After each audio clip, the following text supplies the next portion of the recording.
We're back in Acts. We'll be in Acts 18, verses 1 through 5. It's Acts 18, verses 1 through 5. While y'all are looking for that, a small town had 4 churches: Presbyterian, Methodist, Catholic, and Baptist. All 4 had a serious problem with squirrels in the church. Each church, in its own fashion, had a meeting to deal with the problem. The Presbyterians decided that it was predestined that squirrels be in the church and they would just have to live with them. The Methodists decided they should deal with the squirrels lovingly in the styles of Charles Wesley. They humanely trapped them and released them into a park on the edge of town. Within 3 days, they were all back at the church. The Catholics also humanely trapped them and attempted to teach them the rhythm method, which of course did not work. The Baptists had the best solution. They voted the squirrels in as members. Now they only see them on Christmas and Easter. All right, so today we're back in the book of Acts. Let me ask you a question. When you're working on a project, would you rather work alone or with others? Depends on the project. I was going to say it depends on the people. The others? Yes. There are a lot of times, especially at the fire station, like, get out of my way, leave me alone, let me do this. But if you've ever had somebody you work really well with together, you know what a great thing that is and what a relationship that could be. Growing up, me and my dad worked on stuff all the time. We're always building stuff. And we got where we never even had to talk while we worked, or hardly ever. We would just work, and we knew what the other was doing and what was going to be needed. And whenever I married Chris, one of the conversations she said, how do y'all do that? And I was used to that, like, how do we do what? So you and your dad, you don't even talk, and you know what he needs, and he knows what you need. Oh, it's just, we've worked together for a long time and worked well together. And now Chris, she's my gopher, and she's become that person over the years. And whether I'm at Ridge Park or in the shop or whatever, she knows what I need. And so when you have somebody like that, it makes your efforts so much easier. Today we're going to take a look at Paul's last leg of his second missionary journey. In Paul's life, he accomplished 3 missionary journeys, and we have been looking in his second one, and today in chapter 18 he finishes it. Today we're going to see that he started this section alone. He went through many difficulties, but all along the way we can see that God was working day in and day out.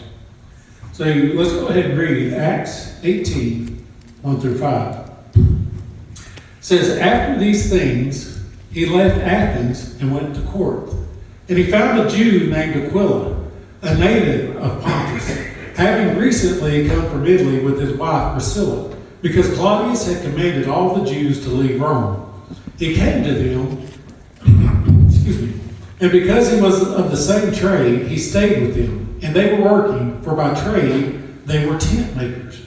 And he was reasoning in the synagogue every Sabbath and trying to persuade Jews and Greeks. But when Silas and Timothy came down from Macedonia, Paul began devoting himself completely to the word, solemnly testifying to the Jews that Jesus was the Christ. Now we see this leg, we see Paul arrive in Corinth. This is where the group that he wrote 1st and 2nd Corinthians to, and Paul arrives alone. Now, this is unusual for Paul, because whenever you think about Paul, you usually think about another name with him, right? Paul and Barnabas, Paul and Silas. Luke traveled with Paul, and as you read Acts, there are times he talks about they did this, and then it switches to we did that. And that was the time when he was actually traveling with Paul. And so, along his way, he's always had these other helpers and people to lead him. But now we see that he does not. He arrives completely by himself. But God quickly allows him to find Aquila and Priscilla. Now, these are 2 very important persons to become fairly big influences, for lack of a better word, in this Paul's outreach. And so, Priscilla and Aquila, these were Jews who had came from Italy, the Bible tells us. And they left Italy because they were under Roman law that they had to leave. Claudius, the Roman emperor, decided that Jews were not good for the empire, and so he kicked them all out. You could be a Jew, you just couldn't be one here. And so they left Italy and they wound up here at Corinth. Now, this would have happened in AD 49 is when this decree went out. And this is one of the things I love about Luke's writing. Luke is one of only 2 Gentiles that wrote any of the Bible. And so he writes like a Greek because he was a Greek. And so he writes like we think a lot of times. The Gospel of Luke is the only one that's in chronological order. Because that's how we write, right? How we think. And so he relates stuff back in his writings to major events of the time so that you can get a timeline. And much of what we know about the timeline in the Gospels comes from Luke's writing. And so since he told us that they were fled Italy because of Claudius, we know historically speaking that that happened in AD 49. So we know when this took place. And so they were tent makers. Now, Paul was one of the original bivocational pastors. He shows up at Corinth by himself. Paul was rich, right? You know those preachers that, have the private jets and live in luxury? They get that from looking at Paul's life because, he was loaded. And so Paul gets there and he has absolutely no money. He can't afford to just be a preacher. So he meets Aquila and Priscilla, and because by the grace of God, guess what? He was in the same trade they were in. They were tent makers. So what does he do? He rolls up his sleeve. He goes to work with them. He works with them 6 days out of the week. And on the Sabbath, he goes and pleads for Jesus. And so you ever wish you had a day off? I bet Paul really wished he had a day off because he was seven days a week full time. And I don't think they got many coffee breaks back in that day and time. Health insurance, a snack bar, any of that kind of stuff. And so they would work, the 3 of them together. And I'm sure while they worked, it becomes apparent later that Paul was teaching Aquila and Priscilla about God and about God's statutes and his love. And then he would go out and he would preach on Sunday. Priscilla and Aquila eventually ended up in Ephesus. And this has become apparently where they ended up permanently settled. And how many of y'all remember the name Apollos? Apollos is another character. We mainly think of him normally because the Apostle Paul in one of his letters is talking, what is Paul and what is Apollos? Some of y'all say you're baptized into Paul and some into Apollos. That's ridiculous for Christ to be divided. And so Apollos was this guy who had been converted, had heard of John's baptism, and then started teaching. And he was on fire. He just didn't know the whole story. And so he gets to Ephesus and he's teaching powerfully. And Priscilla and Aquila go, come here. And they instructed him more fully on the gospel. And apparently he was very humble and he took it. And he took the new information that he had got from them that they learned at the hand of Paul while they were making tents and used it to powerfully preach the name of Christ.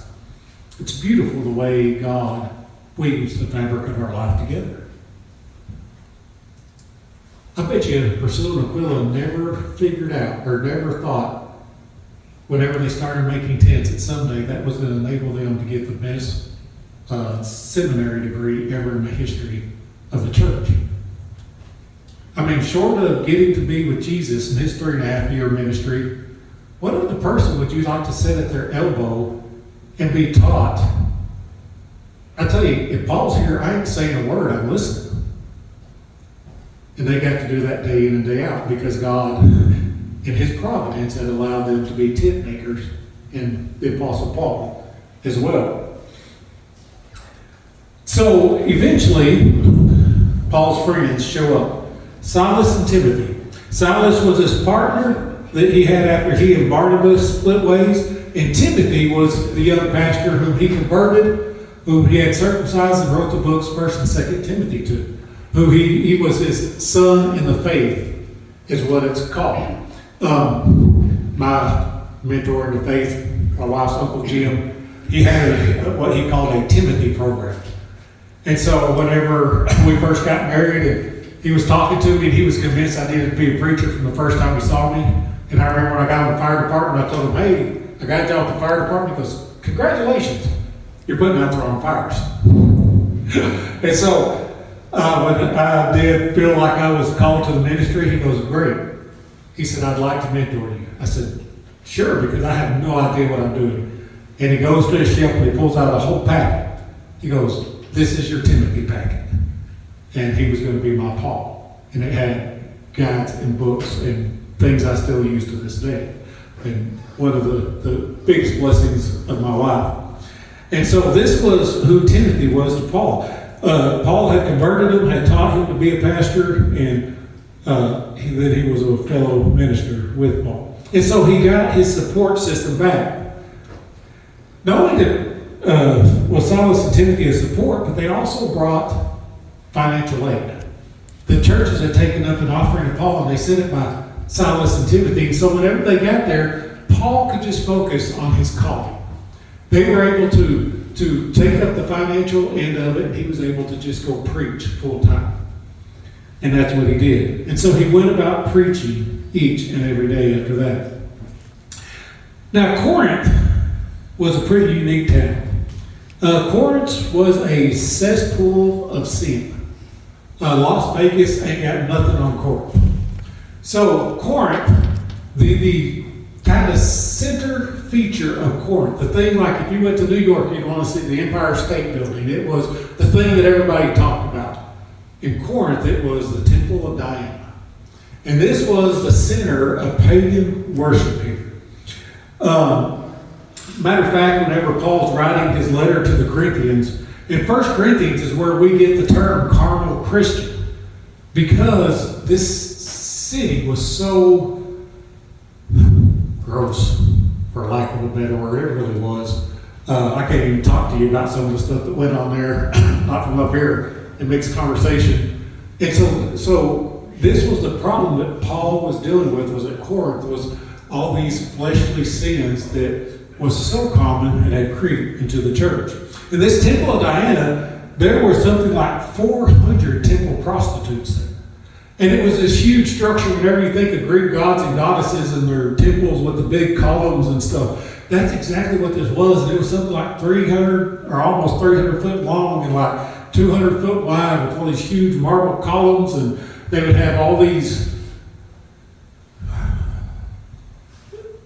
religious observances, but they were fleshly parties is what they were.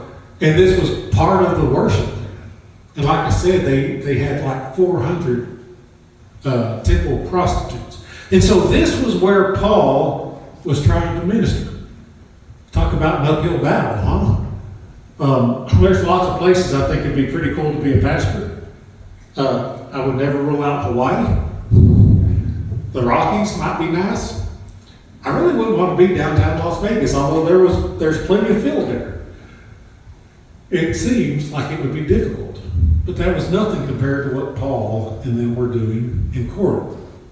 And so as Paul was in Corinth, apparently things start getting bad. It would seem, if you read the rest of this chapter, that he was getting ready to flee Corinth as well. Because what has been the pattern that we've seen with Paul? Shows up, goes to the synagogue, preaches, the Jews get mad, goes to the non-Jews, mainly Greeks, and then they stir everybody up, they try to kill him, he flees to the next town, he starts another church. That's why we got all the letters in the New Testament to all the churches he started. And so it looks like he's getting ready to leave, and then something happens. Jesus came to him in a vision. Said, not this time. Different plan.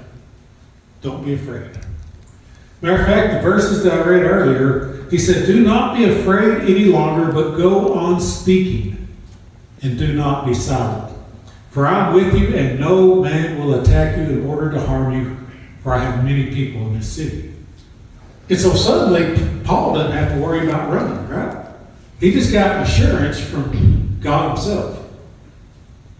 He says, be bold, speak plainly, go, spread the good news. And so that's exactly what Paul did. And so Paul starts preaching, and an interesting thing happens. Crispus, the leader of the synagogue, becomes a Christian. And so he's in with Paul. So guess what? They had to get a new synagogue leader. So they got a new synagogue leader. Oh, good grief, I forgot to write his name down. Sosthenes. Can't believe I can't remember that off the top of my head. And so I get this new guy, Sosthenes. And this guy was not a, let's say, fan of Paul at this point in time. And so at this time, Corinth got a new proconsul. Rome appointed him. His name was Galileo. Not like the astronomer, close, but not quite.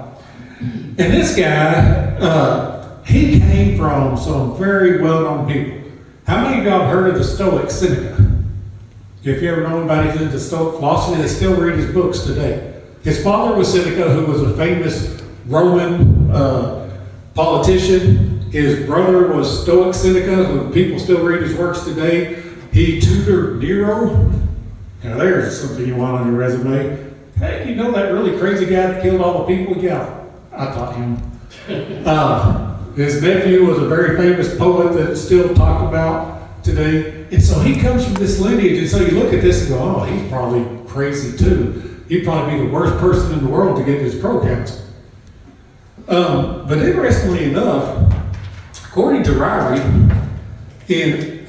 from writings outside the Bible, they describe him as amiable, witty, and a lovable person, which is completely out of the ordinary for a Roman proconsul. Be almost like God placed him there on purpose.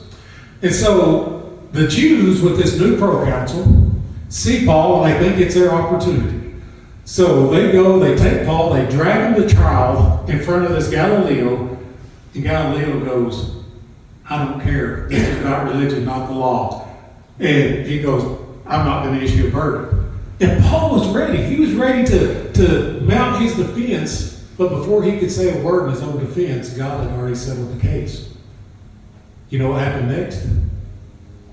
The Greeks beat up the leader of the synagogue, Sosthenes. You know what we find out in 1 Corinthians chapter 1 and verse 1? Somewhere after that time, Sosthenes became a Christian too. Because the Apostle Paul, when he's writing his greeting in the first letter to the Corinthians, he said, and your brother, Sosthenes. Paul only considered you a brother if you were a follower of Christ. Kind of makes you think, doesn't it? How many times in our life do we struggle to try to work out the details?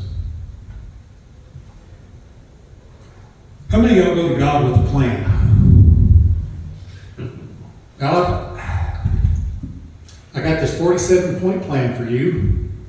This is your first step.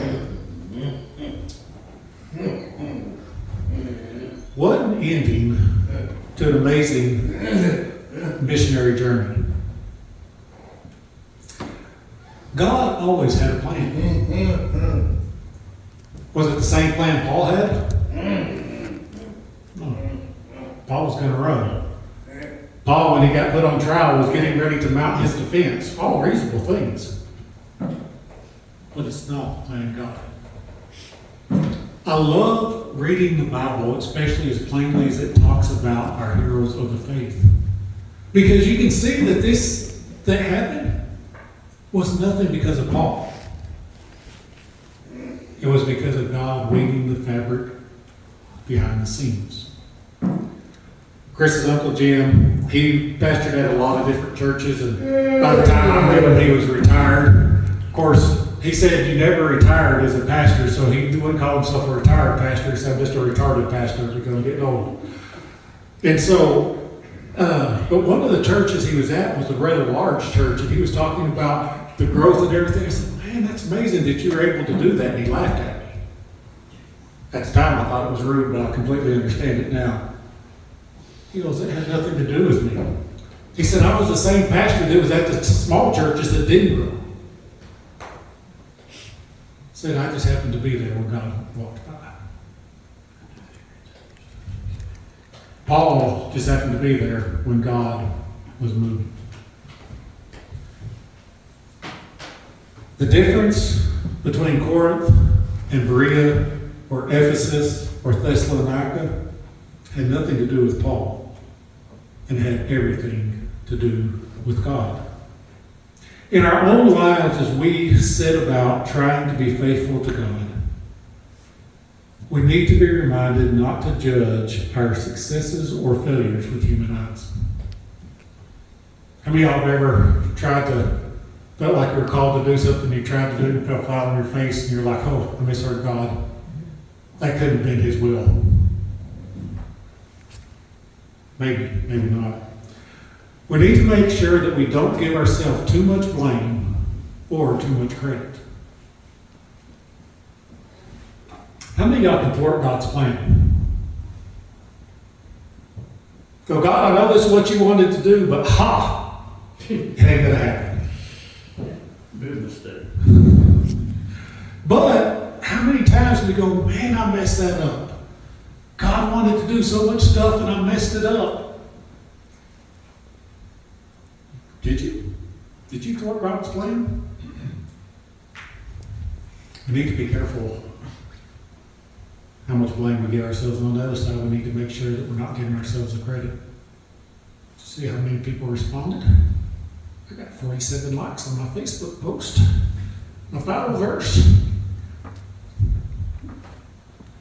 I'm pretty good. What we're called to do is be faithful.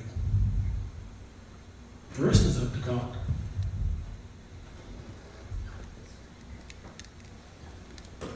We can either, I should have written a quote down. There's a quote by C.S. Lewis I love. It says, you're going to be used by God one way or another, but it matters very much to you whether you're used as Peter or Judas.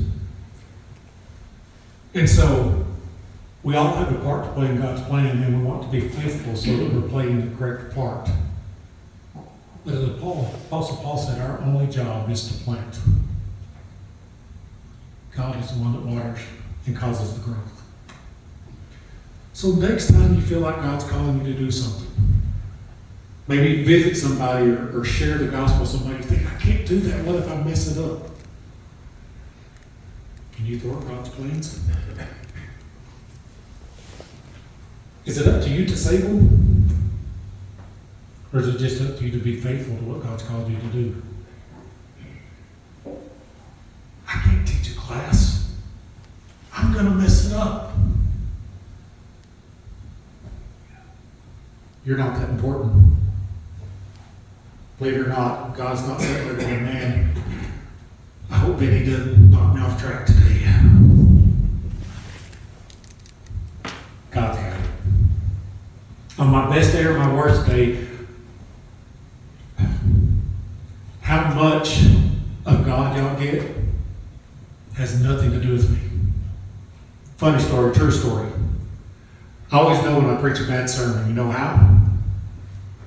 Because it sounds great to my ears. The times that I think I preached the best, where I hit every one of the points I wanted to hit, where everything went so smoothly, and I've got done, and I'm like, man. Every single person will walk out, and not a single person will ever say anything about the sermon. And don't come say anything to me now that I'm bringing this up. But if I'm ever up here going, oh gosh, I just blew that. I forgot half the sermon. I missed the other half of the comments. I didn't hit any of my marks. That's ridiculous. They would have been better off staying at home. I swear half the people in here will go, man, that was just what I needed. And I'm like, how? That was horrible. Tell Chris, don't put that on YouTube. I want people to know I preach like that sometimes. Well, if that failed, that's the one that some guy will get stuff out of. Just proves it has absolutely nothing to do with me. My only job is to try to be faithful, stand up here like God told me to, and let Him work. And it's the same way in y'all's life, same way in Paul's life. He is the one that will weave the tapestry together. He just wants us to show up and be willing. God's purpose couldn't be thwarted in Paul's life, not by angry Jews, not by the different synagogue leaders, not by the Roman proconsul, and not by Paul himself. And his purpose can't be thwarted in your life either. We're going to end there today as Ginger comes up. God's will be done. His plans will be carried forward. He allows us to be used if we're willing. Wouldn't you rather get to heaven and go, man, look at what God allowed me to be at. Look at where God allowed me to be when he passed by, rather than get to heaven and go, hey, look at all those opportunities I missed. Because I want to be honest, I'll be 100% honest. There's a whole lot of stuff about heaven I'm so excited for. There really are. I can't even begin to name them. But there's one thing I'm nervous about. And that's if I'll have an opportunity to see all the places where God wanted to allow me to make a difference, and I wasn't willing. People whose lives he wanted to touch using me as his tool, and I was absent. His work is still going to be done with or without me, but because he loves me, he allows me opportunity. And to be honest, there's times in my life I've been lazy, I've been inconsistent, I've been human. And I don't want to see all the people I could have been a part of their life, their story, their fabric. But I chose not to. Because I was doing something really important like scrolling Facebook. Facebook Marketplace, they got good junk. Today, God wants to let you be part of his plan. It's up to you whether you are or not.